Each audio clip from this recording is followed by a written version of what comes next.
Hello, friends, and happy Thanksgiving. I am thankful for you. I am grateful for you. I cannot do this work without you, and that's why here on Thanksgiving, where many of you will probably be traveling, I've got two great conversations for you. Coming up, I'll talk to Dr. Michael Mann, the climate scientist from University of Pennsylvania. We'll take a review of the climate conference that just wrapped, COP30 in Brazil. Talk all about it, the state of the planet as we speak. That is coming up at 53 minutes in, if you want to jump to it. But before that, I've got a great conversation with one of my closest friends, Steve Chase, and his co-editor of a new collection of essays called Letters from the Mountain. Steve Chase and Brad Meiklejohn will join me first. I won't be doing a news segment today or tomorrow because I'm taking a little bit of a break from it while it's pretty slow, of course, and I'll get back after it on Monday. But let's first get to my conversation with Steve and Brad Meiklejohn. Brad is a really fascinating guy who's had a fascinating career. He spent his career as the Alaska representative for the Conservation Fund. He's worked as an avalanche ranger for the USDA Forest Service. He was also executive director of the Patagonia Land Trust. He grew up in Randolph, New Hampshire, and he worked for the Randolph Mountain Club, which, of course, this book is about. And my good friend Steve Chase, who started out as a listener to the old show, brought me in to speak to some young people about environmentalism, and we have been fast friends ever since. He's taken me on a camping trip. We're really good friends, friends with his family. I adore him. I think he's one of the smartest, kindest, most thoughtful, passionate, brilliant guys I've ever met, and I count him as one of my closest friends. He was a Randolph Mountain Club caretaker in the 1980s and 90s. Then he embarked on a career with the U.S. Fish and Wildlife Service. He is still there. He's the director of the National Conservation Training Center, where I go almost every year. He's also worked with conservation groups in Virginia and Wyoming. Steve is fascinated with the stories of people who have worked in the backcountry and how those experiences were transformative to their lives, and that's a lot of what this book details. Letters from the Mountain. For more than 7 decades, young men and women have worked as camp caretakers for the Randolph Mountain Club in the White Mountains of New Hampshire. Originally built in the early 20th century, camps offer hikers simple accommodations and a rustic experience near timberline at the northern Presidential Range. This book, Letters from the Mountain, chronicles the caretakers' experience from the 1950s to the present. Essays from 20 former caretakers explore the mountain experience and how it shaped their lives. I absolutely loved talking to Steve and Brad. I think this is a really interesting conversation. It's something different than what I normally do, and I think that matters for a lot of reasons. RandolphMountainClub.org to learn more. But let's get into it right now with Brad Meiklejohn and Steve Chase, and then coming up, my conversation with Dr. Michael Mann. There they are, Brad, Steve, congratulations on the book. Thank you very much for joining me. I hope everybody goes and gets it. Really happy to have both of you here for this conversation. Very special to me. Pleasure to be here, Pete. Thanks for having us. Hey, Pete. Of course, Steve and I are, as I've said, very close friends, and he's been a mentor in a number of different ways. And he's always talking about Brad, who I've talked to and wildly impressed with. But Brad, you haven't been here in a while, helped put this new book together. But man, your career and your life is so fascinating. I just got to ask you to get started here a little bit about you and your life, because as I read about you, it's like you are an expert on avalanche prediction, and you were like on the board of an organization whose job it is to warn people and to understand this. That is a pretty specific niche, sir. How did you get into that? Yeah, it was probably by necessity, Pete. I needed to figure out how to stay alive. I was out there doing stupid stuff and playing in the Dragon's Den and watching people, friends of mine, fall by the wayside, get killed in avalanches, get killed in rock falls and whatnot. It's like, that's not the right way to go, so I better figure this thing out. You also, reading about you and your life, I mean, doing what you've done and having the career that you've had means that you're going to be doing some pretty dangerous stuff and involved in some pretty scary situations out in nature. And I read that you've suffered a tremendous amount of tragic losses of friends throughout your career. That's not a normal thing for a person, but all of you who are living this life, I guess, just have that as part of an understanding. And it could be you, it could be somebody else. How have you dealt with that spiritually? Why do you stay out there and travel all over Alaska and everywhere else? Yeah, that's been the hardest part of my life. 34 and counting friends and family members who've died in, kayaking accidents, mountain climbing accidents, avalanches, and what have you. And I've had my share of close calls. I can't say that it's necessarily worth it, but I think for a lot of us, it's the place we feel most alive. And sometimes it doesn't work out that well for folks who end up on the wrong side of that. But it's been a fascinating life. I think it's really sharpened my attention to what's meaningful in life and really driven me to make the most out of every day. Well said. Steve, same question for you. I mean, you've done all these crazy, dangerous things that you guys document. I didn't even know you could do half the stuff that I learned about in Letters from the Mountain, or why people would want to do this. This is a question a lot of readers might ask. Like, what were you thinking out there? So a similar question to you. The danger. You've taught me about the dangers that you're facing whenever you're way out there or out there even a little bit. How do you answer what makes it worth it or why you keep going back? I think I'll kind of echo Brad that I feel most alive when I'm out in nature. And I've had my share of knucklehead experiences. And I think really the only way you can build judgment to be able to be as safe as possible in the backcountry is by making mistakes, hopefully minor mistakes that you can learn from. And all the various stories in the book, kind of a backdrop is the fact that we were working in a place with the worst weather on the planet. And one thing that you learned early on is that mountain's always going to be there. And doing stupid things like going up above tree line in horrible weather, very cold weather, very high winds is just dumb. And in those situations, it's better to be sitting in a cabin drinking a Guinness than risking your life. So you learn a lot about that. And like I say, you learn from your mistakes. Yeah, well, go ahead, Brad. Well, there's an expression that good judgment comes from experience. Experience comes from bad judgment. And, you hope you live through that period of your life. And usually that's, your teens, 20s, and mid 30s. I think once you make it to your late 30s, you're getting closer to being in the clear. But, you got to go out and try it for yourself. And that's what this book is about, is people living on the edge, helping people who are getting into trouble in some of the worst conditions in the world. Wind chills of minus 108 on Mount Washington, wind speeds up to 236 miles an hour. And the people who worked at these mountain huts in northern New Hampshire in the presidential range, they're really on the front lines, and they're called on to have their shit together and to help other people whose shit has fallen apart. I got to ask you both now, because you both talked about learning from your mistakes. Worst mistake, Brad? What was the hairiest situation? I guess it doesn't have to be correlated. Like, you could be an expert and find yourself in a situation you couldn't have predicted, I suppose, weather-wise or in many other ways. But you also, as you mentioned, both when you're younger, you make a lot of bad decisions or you learn from other people. So give me an example. You first, Brad, where you either made a bad decision and ended up in a bad situation, or you were just in a bad situation. Yeah, 3 years ago, I decided I was going to do a trip by myself in Northwest Alaska. And the purpose of the trip was to go see a rare bird. So there's a confession there. I'm a recovering birder. And I was told I needed to be in a particular place by June 6th. And it happened that year that winter was really late. And we still had a lot of snow on the ground in Northwest Alaska on June 1st.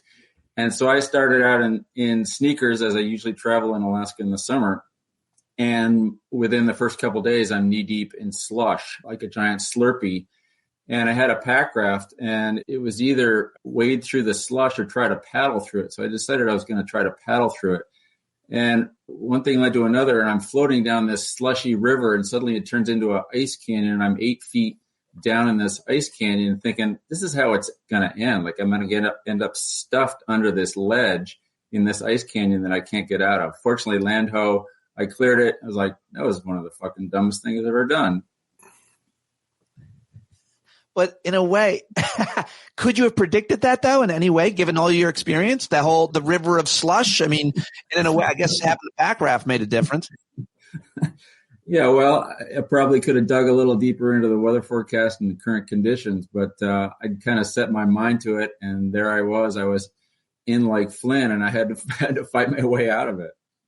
Now, Steve, I know one of your biggest mistakes was taking me on a fishing trip because no fish were caught. And I'm sure there was a lot of blame on the rookie, but by all means, give me a different situation where you found yourself either in a bad way.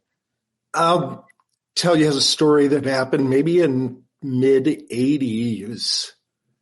It was on Cannon Cliff, which is in Franconia Notch. And we were going to do a rock climb that's, I don't know, about 800 feet up.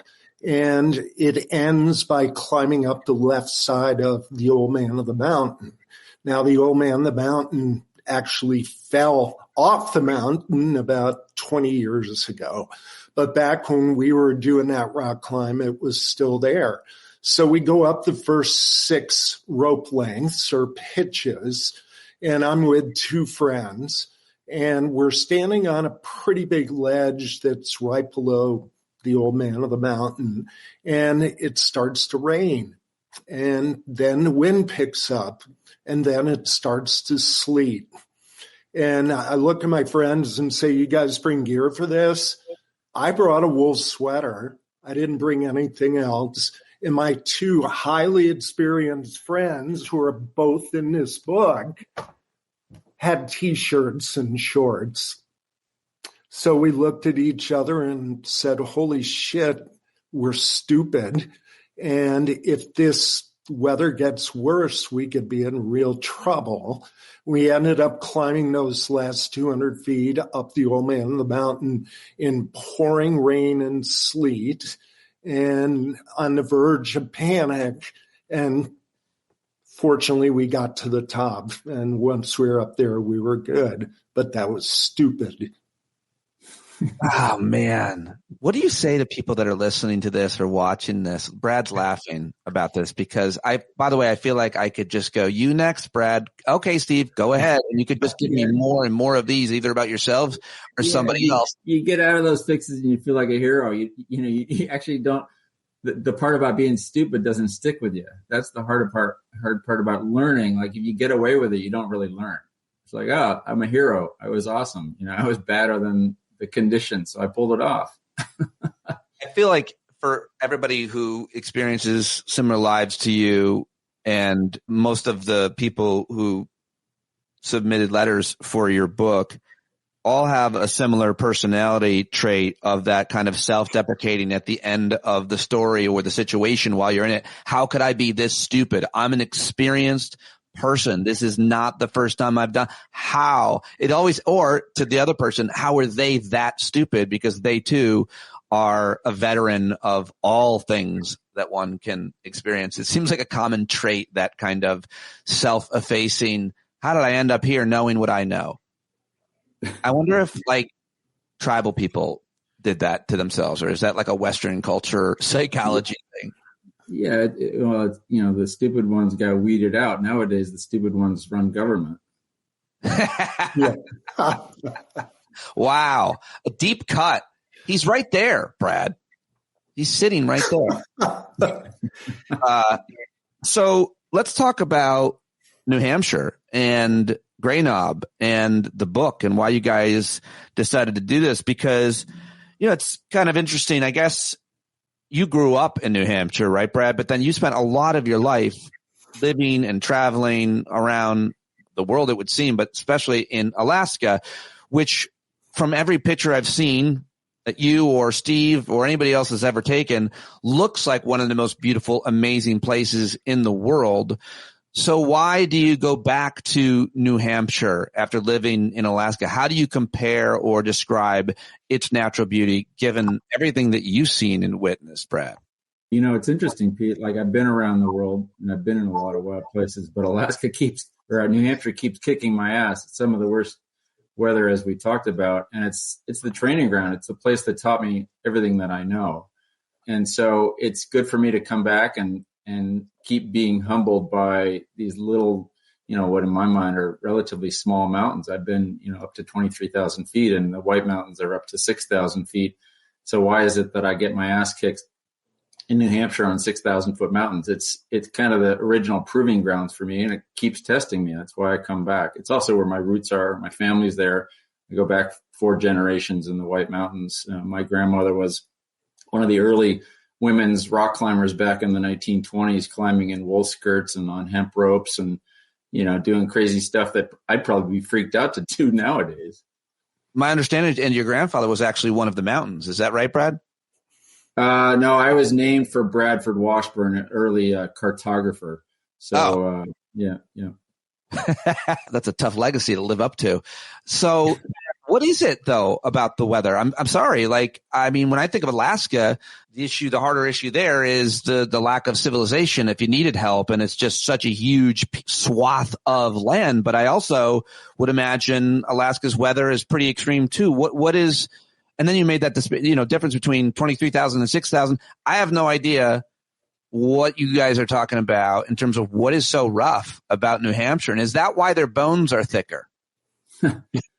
Yeah, I think it's how rapid things can deteriorate in the White Mountains. You're seeing a confluence of weather influences from the north, from the south, from the Atlantic Ocean. And it's just kind of a cauldron of intense weather systems that come through very rapidly. And you can be out on a 60-degree day above tree line, like Steve was talking about on Cannon. And by the afternoon, it's sleeting and raining and freezing and icing over, and it's 20 to 30 degrees. And it's just, the worst possible weather to be out in if you were planning on 60 degrees like when the day started. So it's the speed at which things deteriorate, I think, that's so striking. The speed, right. And if you if you're stuck, you're stuck. That would be, of all the conditions, yeah, that makes sense. It's the ones that, the speed of which you can't get out of it. And, you got to look at the fact that the White Mountains are within a few hours drive of 70 million people coming from Montreal, Boston, Philly, New York.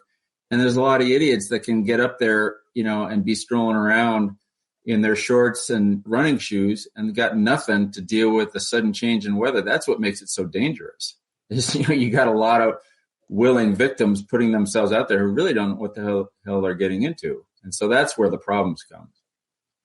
Steve, let's get into the book and the place. Really, I guess the more we talk about the place, it's boring to talk about a book. Everybody needs to read the book because it's magical and there's wisdom and there's so much to learn from. I mean, any kind of nature writing or any kind of experience that you have in nature. And Steve has introduced me to all of the greatest writers, Brad. Why is writing so important? Why do so many people who love being out in the wild the way you guys do also want to express themselves this way? I think that's the question I was trying to get to. I don't write them down ahead of time, as you know, Steve. Why? Why this book? Why nature? Why writing?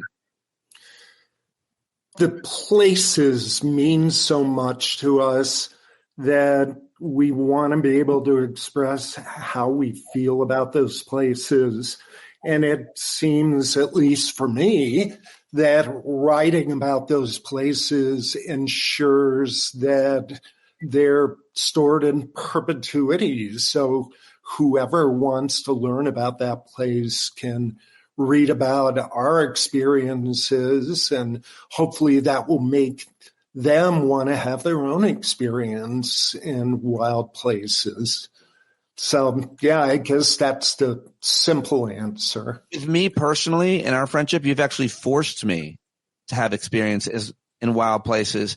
And the way that Steve does it, Brad, I don't think he even realizes it. Maybe this is just my own projection, but Steve just invites me to a place, and then it's up for me to be like, either yes or no. But if I say no, I feel like Steve's going to like, all right, whatever, what's fine. Mm-hmm. It's only the best place you could ever be and experience you could ever have. If you don't go, what is it exactly that you are doing?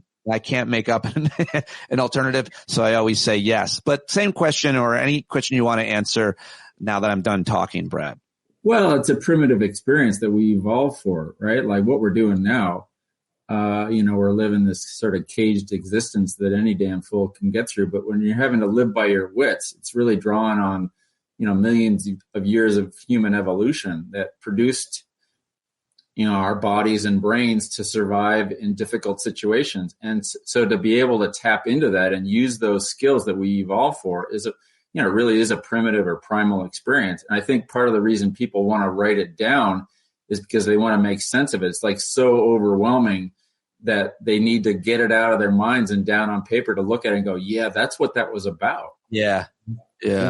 That makes great sense. It just made me think of the fact that often many of us panic. We even have something called panic attacks, or we have these anxiety prone lives and we don't know how to manage it. And I'm guessing that when you have the experiences that both of you have had, you're going to die if you panic on the side of a mountain. And not panicking is why you live. Not panicking is why you go back. You learn how to manage your anxiety in nature in some of the most extreme situations. So then when you're at work and you're on a Zoom or you lost a contract or any number of things that happen in life, you must be a much more conditioned person. Is that true, Brad? That psychology analysis that I just came up with?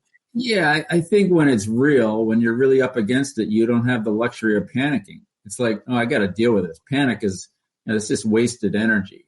I got to focus. I got to get my shit together here. And so it just creates this crystalline reality where everything is super clear and you know what needs to be done. And you're drawing from, again, millions of years of evolution that you were created for this moment. Yeah. And Steve, you lead the federal government facility and you've led people and organizations, and I know you well, and I've never seen you even with a hint of panic when you are in charge, when you are delegating. And I think he's a special kind of person you have to be to fulfill a job like that. So the same question, did you learn that? Is that your nature or did you learn it in nature? Do you see what I did there? It's probably a combination of both. I think I'm generally a pretty calm person when facing adversity, but I also think that the time I spent up at Grenoble really taught me a lot about being self-reliant, understanding what it's like to live in nature in a very rustic or primitive situation with no lights and no running water. And to me, it was joy to be able to do that. And if the power goes out at my house, I get pissed off because the water doesn't work. Then I think about all the times living up in the mountain when I didn't have running water and the calm returns. I love that.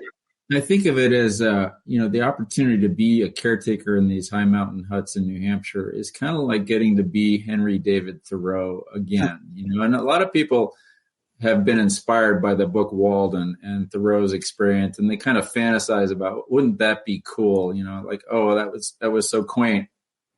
But these people who've lived at these high mountain huts really get to be a Henry David Thoreau and live a life of simplicity and clarity and responsibility. That's pretty hard to come by otherwise in this day and age. That being said, I do want to draw a distinction between Walden Pond and a high mountain hut. Fair enough. It's actually, it's probably harder to be a caretaker at Craig or Grenoble than to be Thoreau at Walden, where it's a 20-minute walk from downtown Concord. There's a Trader Joe's like 15 minutes. So I'm going to come back to Grenoble and letters from the mountain, but let's keep it sexy here. You both have a tremendous amount of experience in nature. I asked you about kind of your scariest experience. And of course you went to the weather because that's probably the vast majority. But now I'm going to drill down with what was the scariest moment you ever had, Brad, in Alaska, I'm guessing, or anywhere else, with a critter, with a creature. Have you been face to face with a grizzly? Have you been in the tropics face to face with a king cobra? And give me one. What do you got? I've seen a lot of bears, Pete. I've probably seen, 5,000 grizzly bears over the years. Really? And, some of them pretty close, some of them within a matter of 10 feet or so. The only one that gave me any kind of a hard time was a young male. And a lot of times it's the young males, right? Like whether we're talking about bears or people. And this thing was getting pushed around by the bigger bear, so it needed to push around a smaller bear, and that smaller bear was me. And he was circling me. I had my bear spray. I fired the bear spray off, and the bear spray fell short of where the bear was. It didn't actually reach him. The bear spray often only goes about 15 feet if you're lucky, if the wind's at your back. And fortunately, the spray settled on the ground, and he decided to roll in it. And he was so ecstatic and rolling in the pepper spray, he forgot about me, so I walked away. That's not how it's supposed to be used, is my understanding. Yeah, like bear seasoning. No, it was like cologne for him. Like I'm gonna smell good for the chicks. Now, Steve, I know yours is dealing with a Sasquatch. I don't know if you shared or not. I don't know if that's for air or not. No, what do you got? What is the craziest creature experience that you ever felt really scared ever? You know what? I'm going to express it a bit differently. I was lucky enough to be able to do a backpacking trip in the Arctic National Wildlife Refuge with Brad, and there were bears there. And I learned quickly, I had seen grizzly bears on the job in the past, but I'd never just been out there playing with my friends. And I learned that the most important piece of equipment you could have was a pair of binoculars, because you're constantly glassing around to see if there's a bear sneaking up on you. Yeah, I had big respect for bears, and I was scared of bears. And I have no close experiences like Brad does. But then let's shift over to wolves. On that same trip, we were all asleep. It's 2 a.m. It's actually kind of dark out, and a pack of wolves is nearby, and they start howling. And we all got out of our tents and stood around going, where are they? Where are they? We weren't afraid. We wanted to see those wolves. Won't they eat everybody like a pack? Like they don't attack people? No. There are very, very few attacks of healthy wolves on people. There are a few stories of a sick wolf attacking people. There's certainly more episodes of mountain lions attacking people than with wolves. I want to give a little PSA for bears. Of all the bears I've seen, I've had very few dangerous encounters. For the most part, bears are just out trying to make a living. They couldn't care less about you. They're basically big furry pigs, and they just as soon avoid you if they can. And if you don't give them a choice, if you force them into a corner, you're going to have a problem. But for the most part, bears don't want to mess with you. People are unnaturally scared of nature, and we can talk about why and so on. But how do both of you feel when we see one of these videos that goes viral of some idiot at a national park, say, walking up to pet a bison on the head, and it throws them or whatever? Like, I'm always rooting for the animal. You guys are experienced. Did you just go, I can't believe people are so dumb? Is that the general reaction, Brad? Yeah, well, out of the gene pool, like we got to have some way to weed out the idiots. And unfortunately, nature is usually on the, losing end of that scoreboard. So every once in a while, we get a win.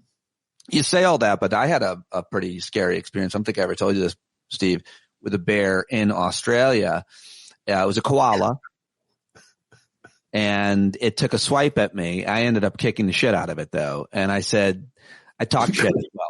Koala. I called it who do you think you are? I know it sounds mean and sounds cruel, but I'm just telling you, I had to let boundaries. Sometimes you got to let them know. Koalas in Australia are very aggressive. I hope I can. So if we're down under, I got to tell a story on myself about saltwater crocodiles, which is probably the most fearsome experience I've ever had. We were floating a river in northwest Australia called the Drysdale, very remote. And in the upper reaches of the Drysdale, there's what are called freshwater crocodiles. In the lower reaches, as you get down to the coast, there are saltwater crocodiles. and salties, as they call them in Oz, are pretty badass animals. And they do regularly attack and kill boaters. And we were pack rafting this river, and pack rafts are basically like a little inner tube. There's not a lot of protection between you and a saltwater crocodile. And we were scouting this one drop, this one rapid, and we're on these little ledges above the river. And all of a sudden, this streak came out from behind my kneecap. There was a crocodile that was under the ledge, and it launched itself into the river. Fortunately, it was a freshwater crocodile. It scared the shit out of me. And for the rest of the trip, I was kind of on edge because I really don't know much about crocodiles. I can deal with bears. But as we got into the lower river, the guy who's from Australia, my friend, he said, I'm not sure we should continue down this river because we're getting into saltwater crocodile territory. And I said, amen. I have no idea what to do with a saltwater crocodile. I'm out of this river. So we walked the last 80 Ks. I actually kicked the shit out of a saltwater crocodile one time, but it was a youth. It was small. Nice. And it wasn't actually a real thing. So that's the other. That's crazy. That's crazy. Yeah, that seems more. Where have you been, Brad? Like, give me a quick list of like, where have you been or where haven't you been? No, where are the most amazing places you have taken one of your crazy trips to? Amazing trips. The place I go back to every year, Pete, is the Brooks Range in northern Alaska. I've been there every year for something like 45 years now. And God willing, I'll keep doing that until I croak, and maybe I'll croak there. I'd be happy doing that. So that's certainly my favorite place on earth. It's some of the wildest, most intact country on the planet. Includes places like the Arctic National Wildlife Refuge. Don't ever let them call it ANWR, where the current administration wants to punch a bunch of holes and drill a bunch of oil.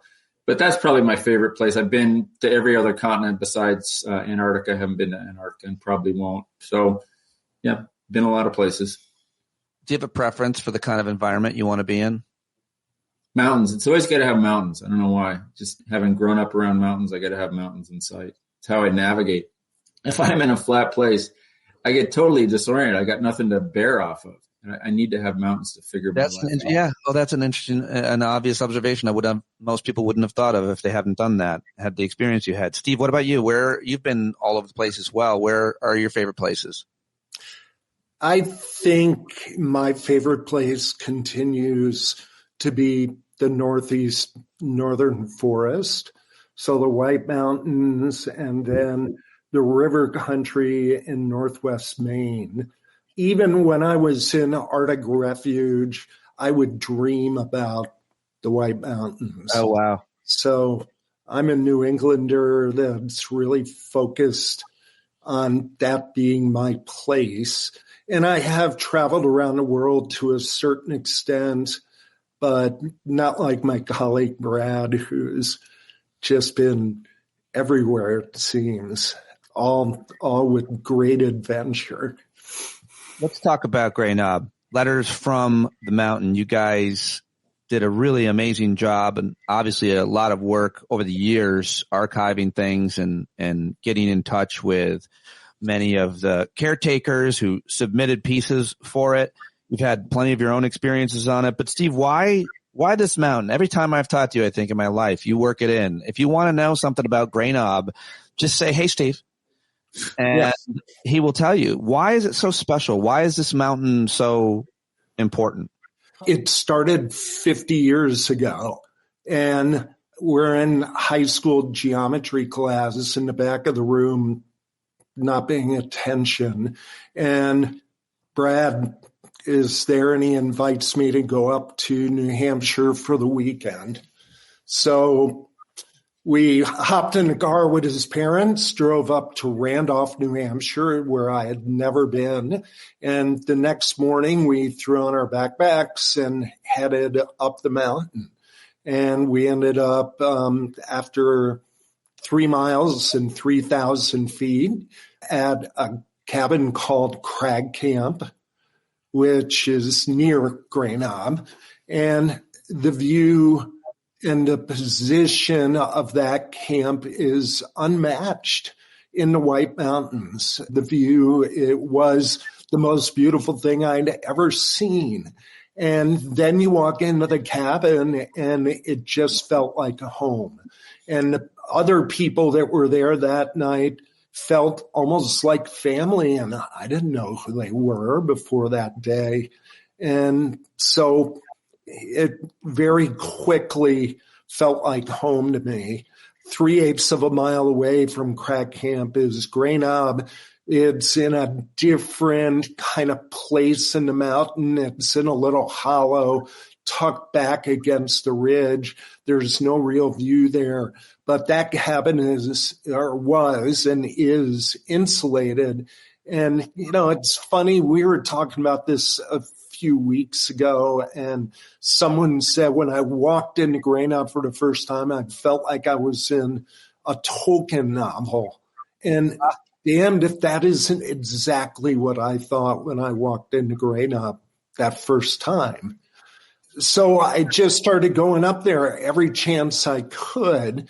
And about 3 years later, we go up there right around now, Thanksgiving time, and we go over the Grey Knob, and there's a caretaker there, and he's cooking dinner. And he opens this oven he has on a gas stove, and he pulls out this eggplant parmesan. And we stood there with our jaws dropped to the floor. We couldn't believe that this guy was so comfortable and so at home in this place that he could cook and do whatever he wanted. And that caretaker is also in the book, and his name's Peter Wallace, who you know as well. Right. Legend. So I think my bottom line is it felt like home as soon as I got there, and I never wanted to leave. Funny thing about Peter Wallace, great guy, legendary guy. He was on the trip that Steve took us on, Steve and him, old friends, but he lives in the middle of nowhere, built his own house. He's got all the ways to defend himself, let's just say. And he sends me on Facebook news items with the caption, "This seems scary." I'm like, it's just a news thing. It's like a politics thing. Meanwhile, you built, what are you scared? How are you scared of anything, sir? Brad, same question to you about Grey Knob, its significance, and what and how it holds a special place for you. And why would you pick? Did you not have other classmates? Were there no other boys? Who was not available? You chose Steve that day. Yeah, I would say Steve's glossing over a lot of the history that involved stimulants and mind-altering substances. There was certainly some of that, so let's not leave that out of the conversation. And it really enhanced the view there from Crag and Grey Knob. So lots of fond memories, maybe some of them even true. But, those mountains were an extension of my home. It's where I grew up. It's where my mom grew up. It's where my grandmother grew up, etc. So I've never really had any other view of it. As just, it's where I'm from. It's my roots. So I don't have kind of a fantastical view of it. It's just like walking in the door, and it is home because it's always been my home. I think you have to look at what the place has done for the people who've been through there. It's produced some of the people in the top of their field in geology, ice climbing, music, search and rescue, international exploration, conservation. Like Steve and I have both dedicated our careers 30 years and running now to conservation at a high level. And so it's had a transformative effect on people who've spent time there. And that was part of the purpose of the book, is to see how this experience, this kind of modern day Walden experience, shaped the trajectory of people's lives. That's a really interesting, I'm trying to think of the common thread with many of the people who submitted pieces, caretakers, anybody who's gone and stayed there. And you just mentioned many of them, why this mountain has such a special place for so many people, or why it's driven so many careers as well, because you learn so much about life and certainly about nature, and you can't help but want to do whatever it takes to safeguard it, which is what both of you have done, many elements of your career. Say a bit about whether it be New Hampshire, Gray Knob, or anywhere else, and why and how that instructs and inspires you in your work and your career, particularly around conservation and I would say education as well with both of you. Steve?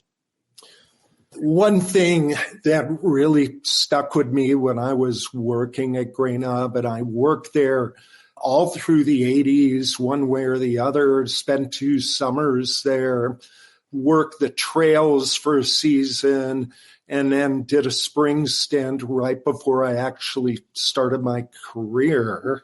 And when you're living up there and you're a caretaker, you become intimate with the landscape. And we had names for every rock and every interesting step on the trail up to the camp. We had special places above tree line and right at tree line around the cabins that only we knew about. And the more time you'd be there, the more of these special places you could find. The more time I would be at the place, the more intimate I would get to the landscape and to nature. And it just built a love of nature in me that I think I always had, but it made such a difference that I wanted to find a way to commit my whole life to nature and thus to conservation. Same question for you, Brad. We're better people when we're in nature. I think we all know that. We just don't do a very good job of protecting nature. So that's what's driven me my whole career, is having grown up as a nature boy with wet sneakers from the age of 4.5. I wanted everybody to have more of that experience. I think it's good for us. I think it's good for our culture, our politics, our personalities, our relationships to have more time in nature and more nature everywhere available. So I've dedicated my life to protecting wild nature so that it's available not just for people, but for the critters as well. Well, the critters don't have any lobbyists, and I just want to, on behalf of every critter and creature and leaf and anything else, and every human, I want to thank both of you for your careers that you've dedicated to protecting everything that you have protected. And I know it's really, really hard and very frustrating. And you take steps forward and you take steps back, but without people like you guys and your colleagues and friends who've been doing this for as long as you have, we wouldn't be at least where we are, is how I would say it. And we can talk another time about where we are. But before I wrap up, I want to get back to the book and share a specific part, passage, or experience. I know, Steve, you wanted to talk about the Gray Knob riot that took place. There was a riot on the mountain? Yeah, it was in 1979, Labor Day weekend. Now, one of the jobs of a caretaker is to keep the peace and to keep the cabin from being burned down. And that means you have to be able to get along with people. You have to be able to work with people. But sometimes, and on this Labor Day weekend, that maybe wasn't possible for the caretaker when a large group of folks came up with backpacks full of lots of booze. And they came up to party. And after the party was going for quite some time, they basically invited the caretaker to hit the road.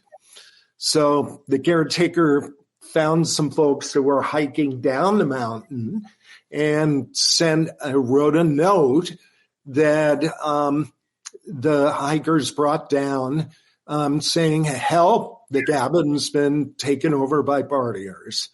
And what happened was the Randolph Mountain Club got with the state police and the New Hampshire Fish and Game and the Appalachian Mountain Club and a whole group of folks, including state troopers with dogs, headed up the mountain to solve the problem.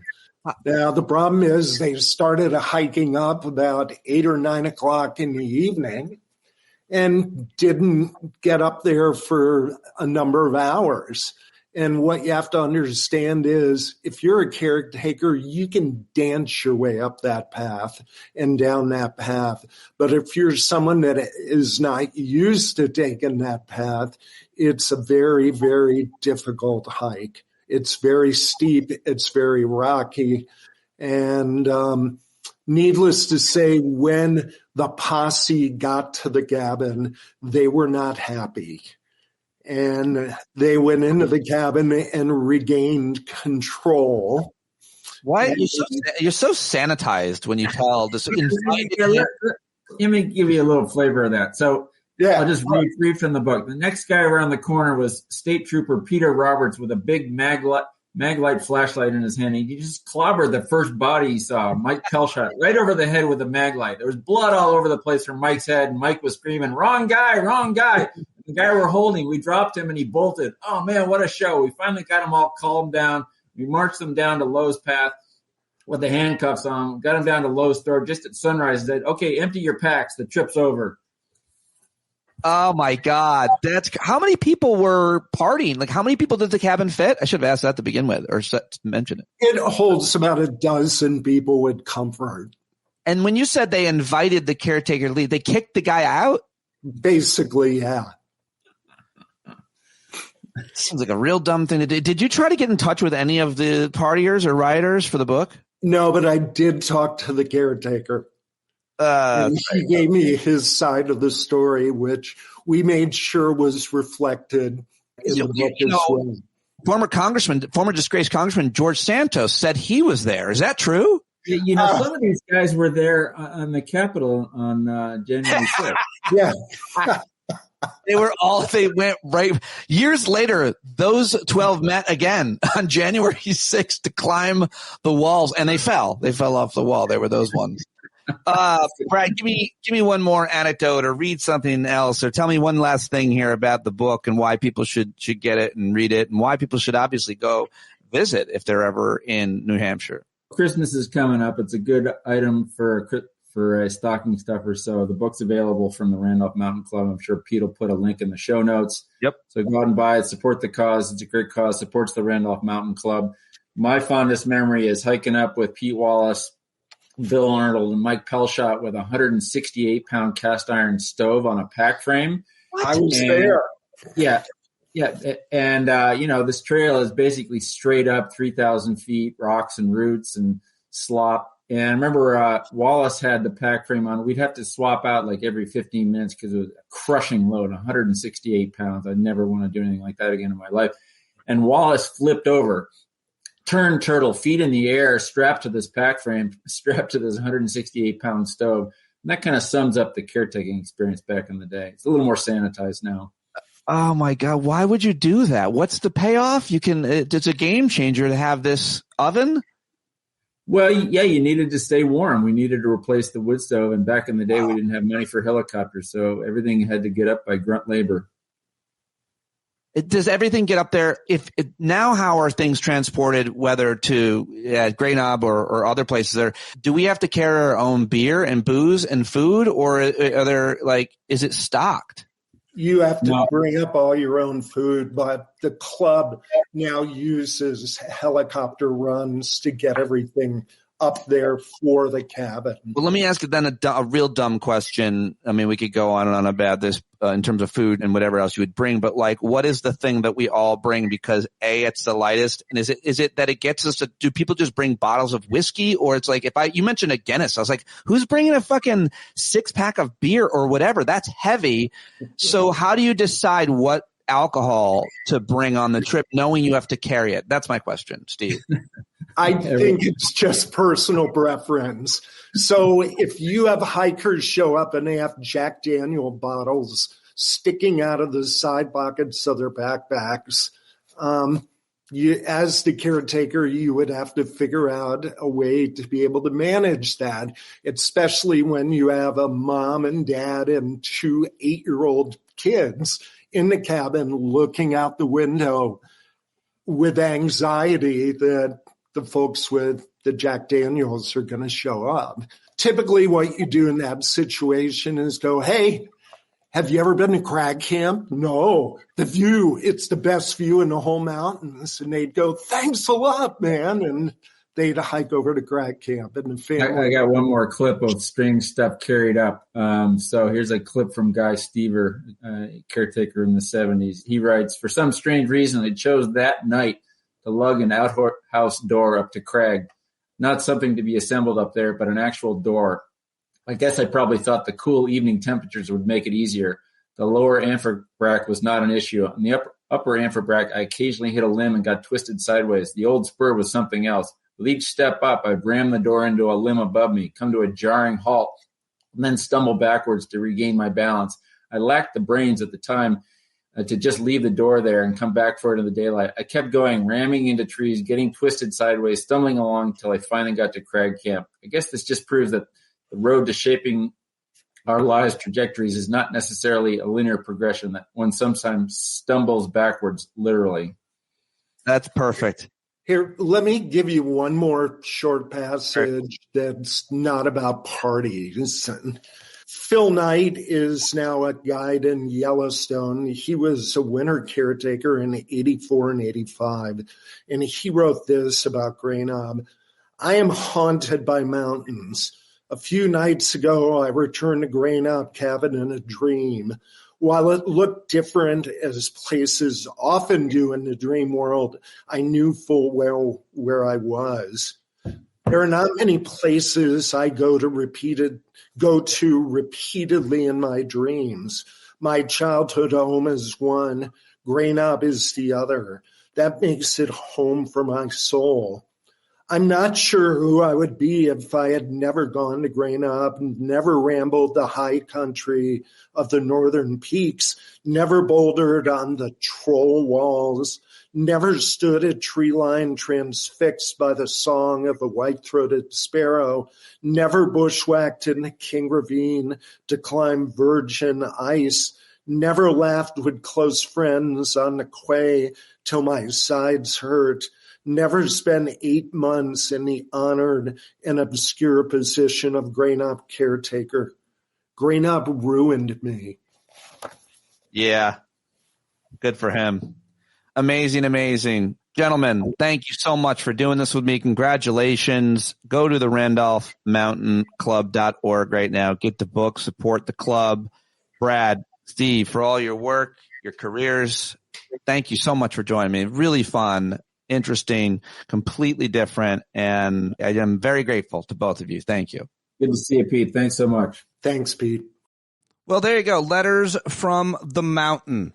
Go check it out. I hope that you will buy the book, and I hope that you enjoyed that conversation. RandolphMountainClub.org. If you're ever up in the White Mountains of New Hampshire, look them up and check them out. Both those guys should be up there on and off a lot the rest of their lives. So real happy to have gotten to have that conversation with Steve and Brad. I hope you liked it. And now I want to get to my conversation with Dr. Michael Mann, who I caught up with yesterday. You can watch this one on YouTube and Substack at Stand Up with Pete if you want, or you can listen to it right now. Of course, Michael is a renowned scientist, a best-selling author, been fighting a good fight for a real long time. He was at Penn State for a real long time, and now he's at the University of Pennsylvania. He went Ivy on us.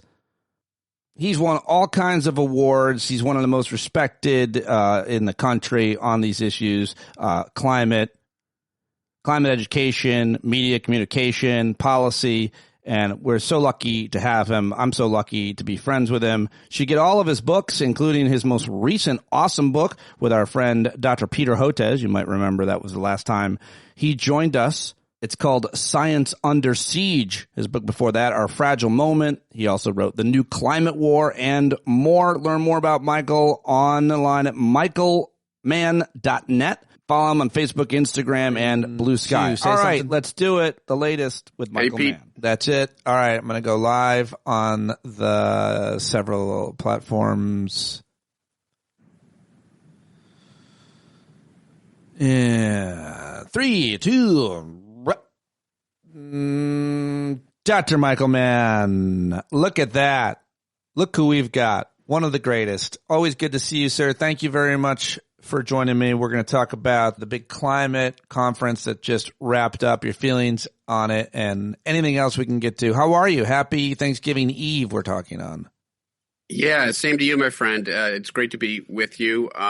There's a lot going on. Trying to, it's sort of, it would have been nice going into the holidays with a win in Brazil, COP30, but there was a lot of disappointment. We can get into that. Did you at any point think that the outcome was going to be different on the way in? Did you have higher hopes? Yeah, I hoped that the UN would show some resolve. In particular, this idea of consensus, that we have to have consensus among all of the countries of the world to agree to anything, when that means you've got to get Saudi Arabia and Russia, the leading petrostates who have done everything they can to block progress. You essentially give them a veto power. And in my view, stop calling consensus, equating consensus with unanimity. That's not what it means. We don't need Saudi Arabia and Russia to be on board if all of the other countries of the world are. But they have so much power when it comes to, and obviously the U.S. too, right? We're not on board either. Yeah, as I've pointed out, under Trump and Republican rule right now, the United States is part of that, what I call the coalition of the unwilling, this coalition of petrostates that not only refuse to do anything on climate, but have actively worked to block progress globally. Let me read from our friends over at Democracy Now! Who talk about the conclusion of COP30. Global negotiations at the annual UN Climate Summit ended Saturday in Belém, Brazil, with a watered-down agreement that does not even mention fossil fuels, let alone offer a roadmap to phase out what are the primary contributors to the climate crisis. The COP30 agreement also makes no new commitments to halt deforestation and does not address global meat consumption, another major driver of global warming. That's how Democracy put it. You wrote all about it as well, but let's just dig into it a little bit. First of all, is there anything that's so much different that has changed over the past few conferences in terms of the fact that there's all these fossil fuel lobbyists there? Who are they? Why are they there? Were they not used to be there? Yeah, it's the Democracy Now! Summary, I think, is quite apt. And, this idea that we're not going to talk about fossil fuels. It's like going to your doctor, right? Your annual checkup. And he's, Pete, you got to, you're not a young man anymore. You got to get healthy. He says, that's fine, doctor, but I don't want to talk about diet or exercise. Everything else is on the table, but we're not talking diet and exercise. It's sort of like that, right? It's the elephant in the room, fossil fuels. We've got to get off fossil. It's not that hard. As I like to say, when you find yourself in a climate hole, stop digging and burning fossil fuels. And that's what we're still doing. And the idea that isn't on the agenda, an agreement to phase out fossil fuels, invalidates the conference at the start. And so we need to see, and I've written about this before, and I think you're exactly right, with each additional failed COP, and there was a good COP, if we can call it that, back at COP26. There were agreements by countries to make meaningful reductions in carbon emissions. There wasn't an agreement to a timetable for phase out, but there was an agreement to make substantial, to take substantial actions. Each country made a commitment to lower its carbon emissions. And if all of those commitments were honored, it would actually get us on the path that we need to be on. So the problem isn't that the countries of the world aren't willing to sort of come to the table and make commitments. The problem is there's no real way to enforce that right now without a timetable. And what we've seen is that there's this huge implementation gap, as we call it, this gap between where we should be based on all of the commitments that all the countries of the world have made and the trajectory that we're actually on, which well exceeds that. Just going back to one thing you mentioned, it's so important that, and it's so frustrating to use the analogy about someone's health. You go into the doctor, and if it's my case, the doctor would say, you look like a perfect specimen to me. Whatever you're doing, don't change. I know. We both get that. It's just who we are, but yeah. But enough with the drinking. Look at your skin, sir. But the point is, if you don't get to the root of the problem, then what are we doing? I'm reminded of some Republican committee taking a look at climate change and striking the words greenhouse gases. And they're doing that now throughout their federal funding. They're acting like the primary cause of the problem. We're not even allowed to talk about it. The words and that kind of censorship is – talk a little bit about that. You've written books about this, but you're censoring science. I think you might be familiar with the phrase. And it just sucks because I don't know much about science, but we do know the consensus around fossil fuels being the primary cause of what we are seeing with the climate. And if we don't talk about that, then how can we even begin to solve the problem? That's not like that with a lot of other issues. I'm reminded of the financial crisis. We're not allowed to talk about certain banking things, credit default swaps. But talk to me about censoring science and how we're still doing it. Sure thing. And some time ago, Peter Hotez and I came on, talked with you about our new book, gratuitous of me to mention, Science Under Siege, right? And we began writing this book 2 years ago. So we had no idea that it would come out in this environment where, science is under siege in a way we couldn't have possibly imagined. And that's true on vaccines and public health science, and that's Peter's area of expertise. But relevant to our conversation here, that's clearly true when it comes to climate, the current, administration, the Trump administration, appointing science deniers, climate deniers, fossil fuel lobbyists to all the key cabinet positions, and a Republican Congress that's just a rubber stamp on whatever Trump is doing. It is the implementation of what they told us they would do. That's the irony, right? Project 2025. They laid out their vision, and we shouldn't be surprised. They are implementing it, and it is no less than a dismantling of all of the environmental progress made over half a century by Republican as well as Democratic administrations, a dismantling of that over a time frame of just a year or two, and disengagement from all of our global commitments. Obviously, the U.S. not even having a delegation at COP30 speaks to the fact that they have no interest in working with the other nations of the world to address this problem, because this is an administration that is run now by fossil fuel interests who have only one thing in mind: maximizing their profits at the expense of people on the planet. Well, at least Gavin Newsom was there. He's the governor of one of the most populated states. That's right. And more populated than a lot of countries that were there. I think he was making a statement, right? And we will see a presidential run from him. And just imagine a Newsom administration. This is what I tell people. Things can change dramatically and rapidly. Even in the off-term election, we saw some sense of that the winds are shifting. And so it's not too late. That's important for people, who come away from COP30 dejected. We didn't make any progress. Yes, it was a huge failure, but it's not the end of the road. Talk to me about where we are at now. Not the end of the road, but what does the science say? What are you looking at? What are you worried about? We can look at the rainforest. We can look at the ocean currents. We can look at the ice caps, and so many other things we can study. And so, using that road analogy, we are going down this dangerous road, and we may have missed the 1.5 C, 3 degree Fahrenheit exit. That window of opportunity may have closed. Whoops. I think we needed to see more progress at COP30 for that to be a possibility. So we will overshoot that. But, 1.6, that's a better exit to take than 1.7, and that's a better exit to take than 1.8. So we need to get off the highway as soon as we can. And, it isn't like a cliff where, the climate just blows up. Things get worse and worse, and we're seeing that, right? I mean, we are seeing the consequences of climate inaction thus far in the form of these unprecedented extreme weather disasters and coastal inundation. You turn on your television, read your newspaper headlines. We're seeing the impacts. And the question is, how bad are we willing to let it get? Whether it's passing possible tipping points where large parts of the ice sheets, undergo collapse. And we're talking not feet, but meters of sea level rise over the next several decades. All of that is on the table. All of that is possible if we don't take action. What was Bill Gates? How has he been involved? You write about him. Everybody's talking about. He sidetracked the conversation going into COP30. You write by dismissing the urgency of climate mitigation. What is he? I thought he was on the forefront of fighting for and funding and help funding research on the climate crisis for a long time. Yeah.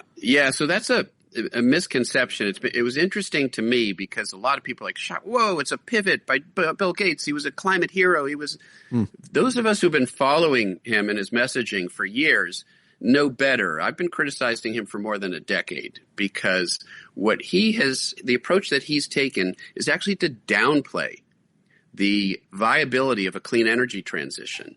And so instead, he's invested and talked up and invested personally at the same time in nuclear technology that's unlikely to pay off. Carbon capture and geoengineering will shoot particles into the stratosphere to block out the sun. That's how we're going to deal with the global warming problem. It almost sounds like a Simpson episode, and it actually was.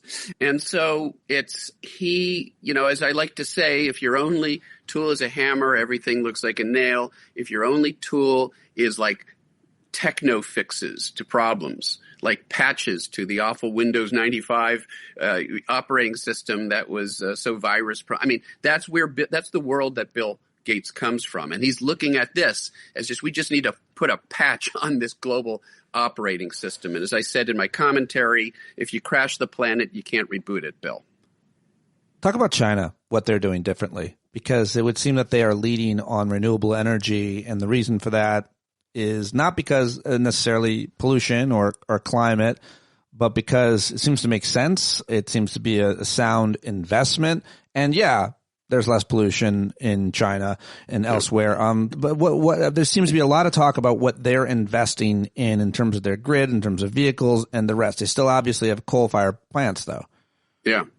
Yeah, as I've written about this sense that we're seeing sort of a rise of the East now when it comes to climate leadership. Yeah. China, of course, leading the way there.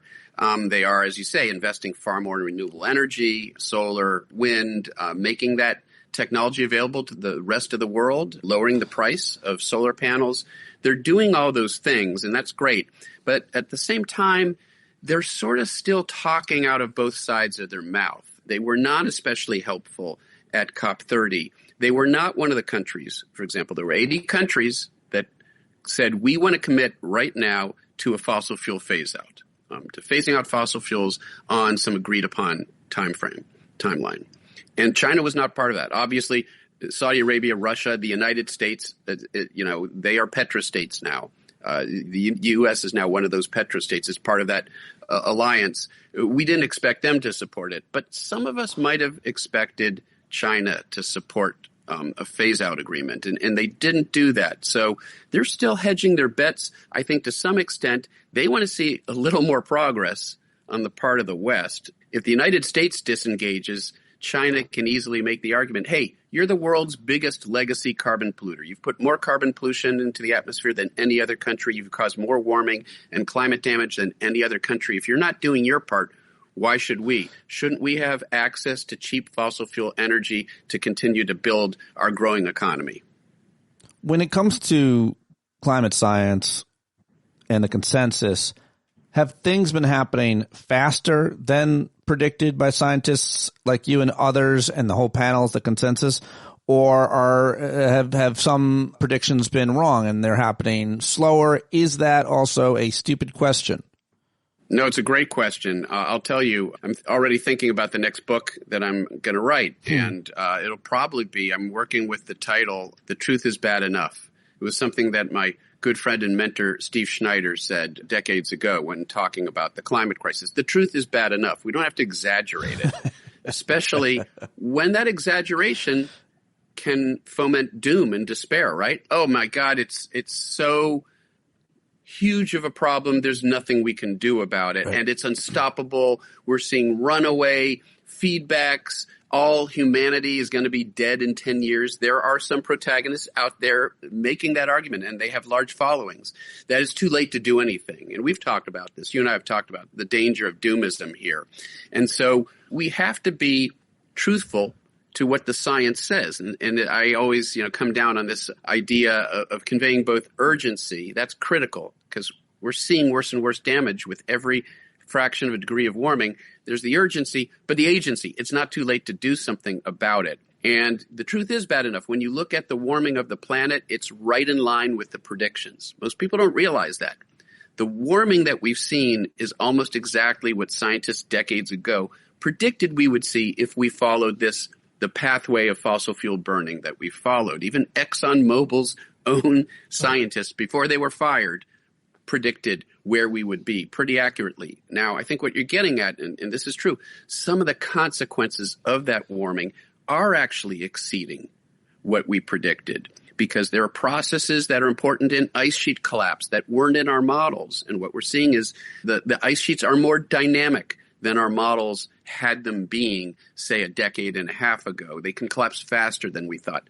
The extreme weather events, and some of my own research involves factors that are behind these very persistent summer weather extremes, these heat domes, these persistent heat waves and droughts and wildfires and floods. The models are likely missing one important mechanism behind that. And so if anything, when it comes to the impacts of the warming, the models may be underestimating some of those impacts. And that means there's even great urgency. But as far as the warming of the planet is concerned, it's warmed exactly what we predicted, and what the models tell us, it will continue to warm as long as we continue to emit carbon into the atmosphere. We've got to stop doing that.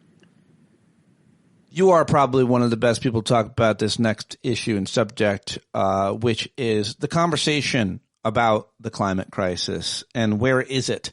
You've been in it for your whole career. I've been in it for much of my career, most of my career.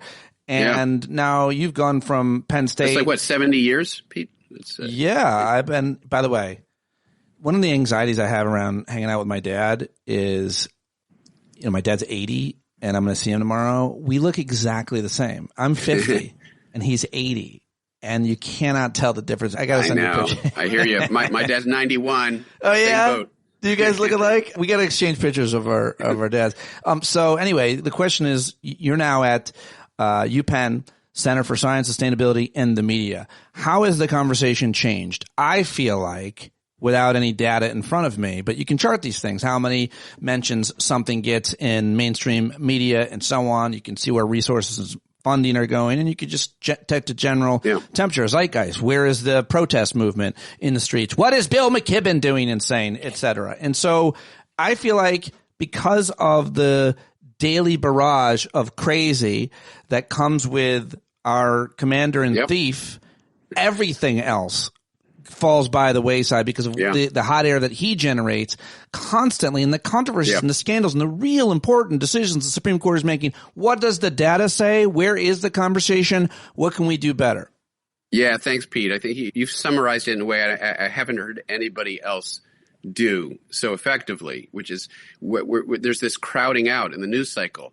All of this, mayhem and just sort of the crazy, as you say, has crowded out the space for the more nuanced, serious conversations that we have to have about the leading challenges we face. And this is the thesis of this, our book, my book with Peter, that, we've got these existential crises, pandemics that are growing worse in part because of climate change, the climate crisis, and then the sort of the mass spread, the viral spread of misinformation and disinformation, right, which is the biggest problem of all because it makes it impossible to tackle any of these other problems, and it crowds out.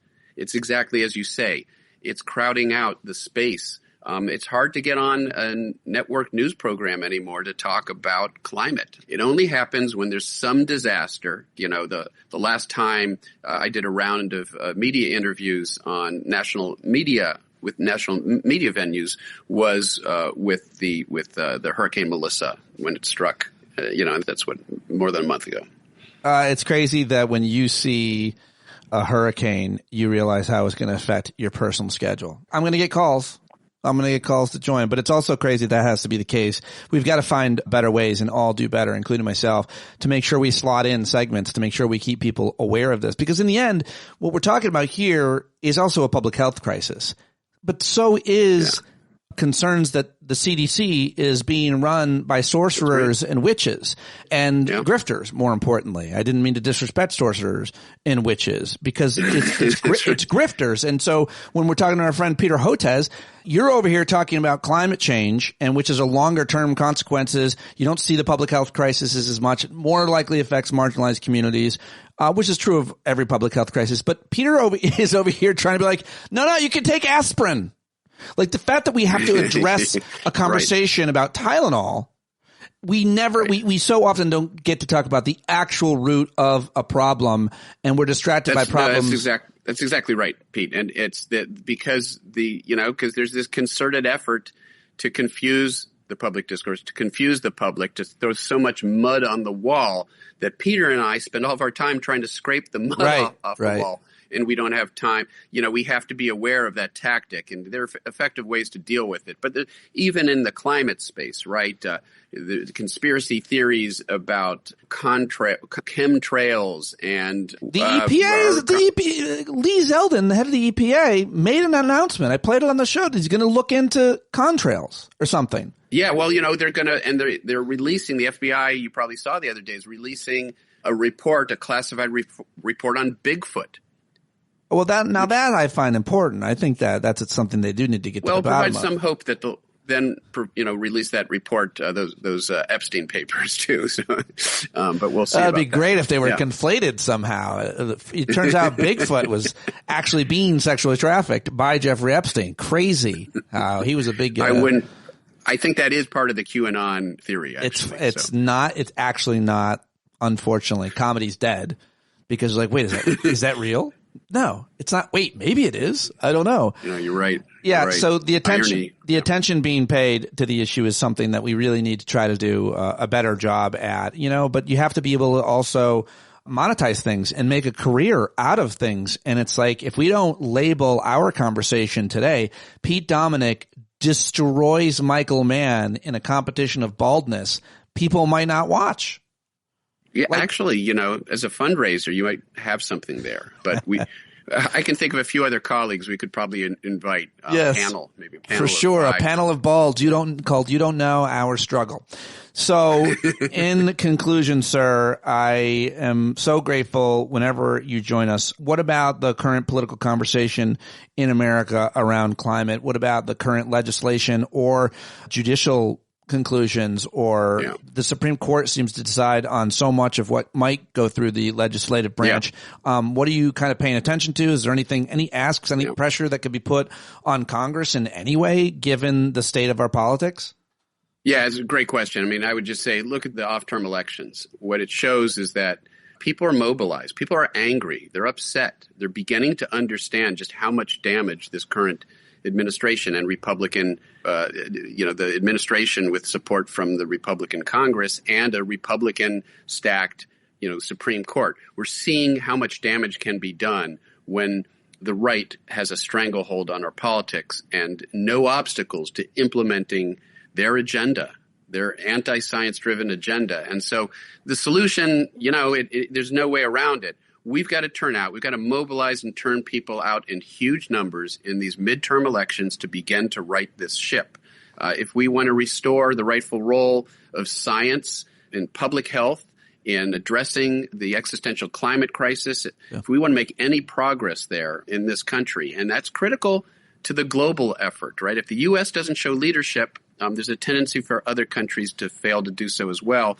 So we've got to turn out in mass numbers in elections and vote for politicians who will do right by us rather than politicians who are just a rubber stamp for polluters and bad actors. If it's great, well said, but if the politics of the day seem to be affordability, word from Mamdani, Trump loved it. He's like, I should try that.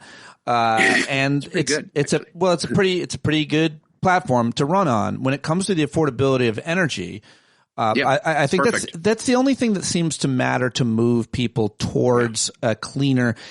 People don't care, and I'm fine with this argument because if you're not going to agree with the moral argument about every critter and creature, including the future ones that you might be related to and share blood with, then fine. It's cheaper and better to have this car. Right. So yeah, I mean, you put your finger on it, Pete. If people could understand that major factor that's driving up energy prices right now is the fact that the administration has canceled all of this cheap renewable energy, new sources of renewable energy, and even existing renewable energy.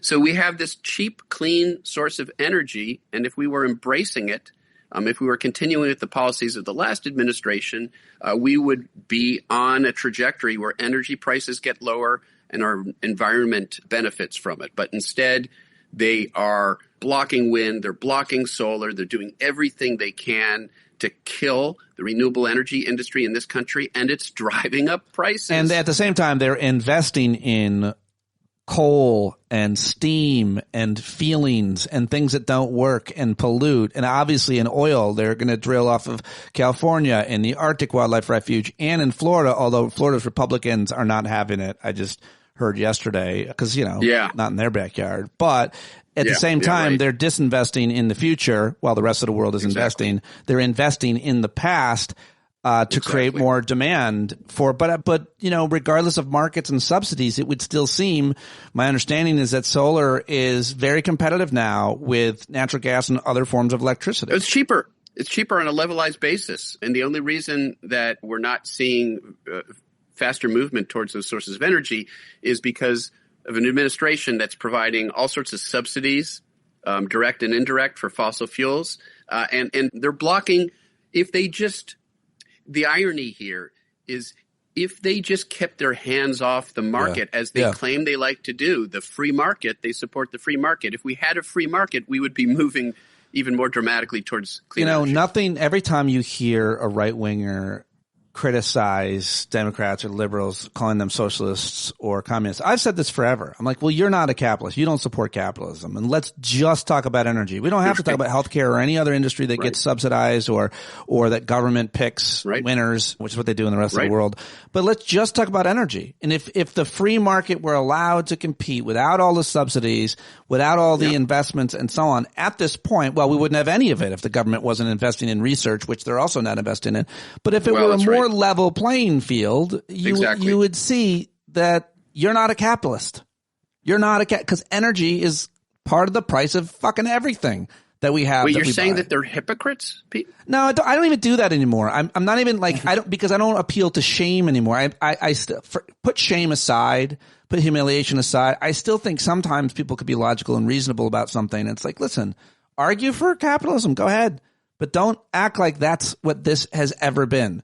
We're always paying less at the pump. I agree. I mean, if we could have a good faith conversation about all this, then I think that's a compelling argument that would win people over. I think that right now people are so balkanized that it's very difficult.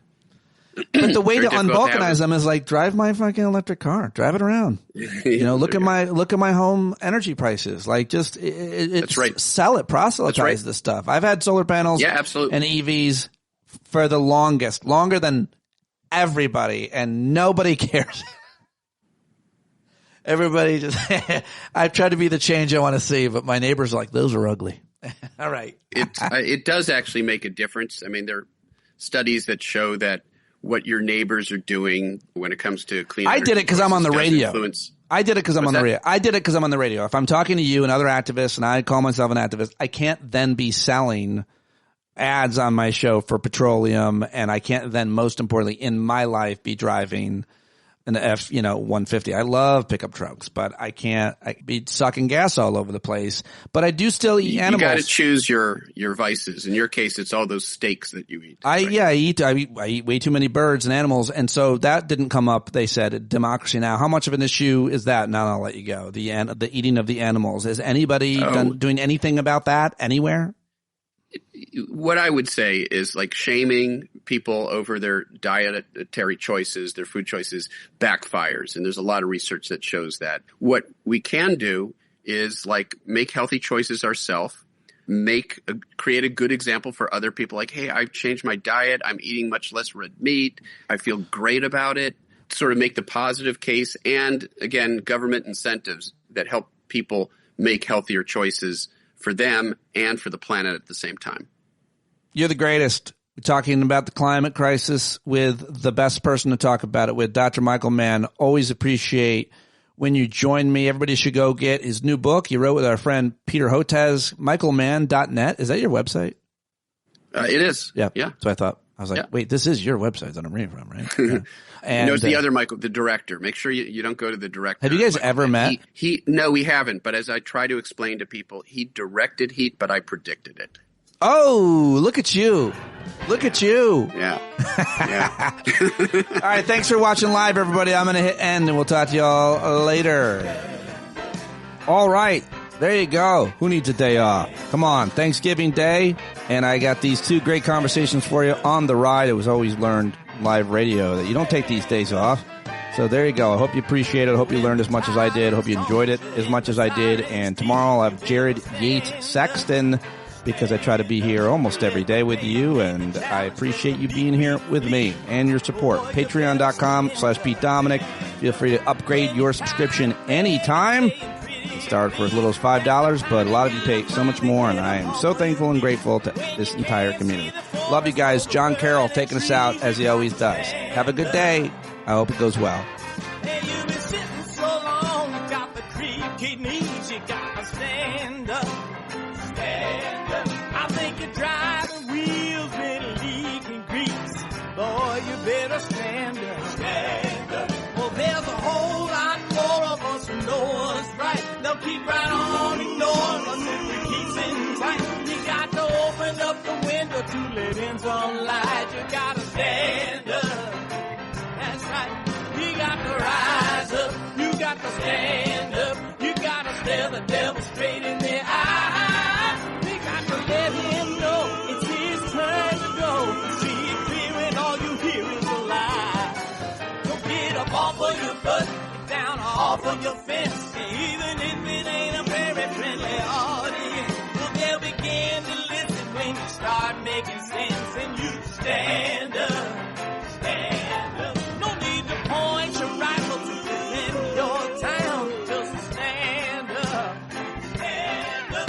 You know they can't deny you what you're laying down. Boy, you better stand up. Stand up. Show your face of every color, yellow, black, red, and brown. She's the place where every lost child will finally be found. There's only one thing to do before we stand our ground, and that's stand up. Stand up. Well, the founding fathers saw a land for all. They had to stand up. They had to stand up. They had a keen imagination for a crystal ball, drawing all the plans of stand up. But all they had to go on was the time they were in, with other causes for laws, and since they weren't even sin, they knew that change was gonna come before the change could begin. They had to stand up.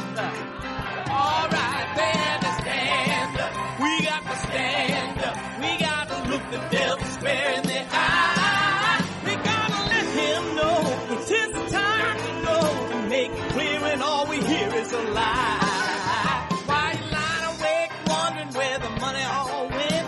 It'll be the cost of freedom that'll go unspent. You can see him flee the scene of that experiment if you stand up.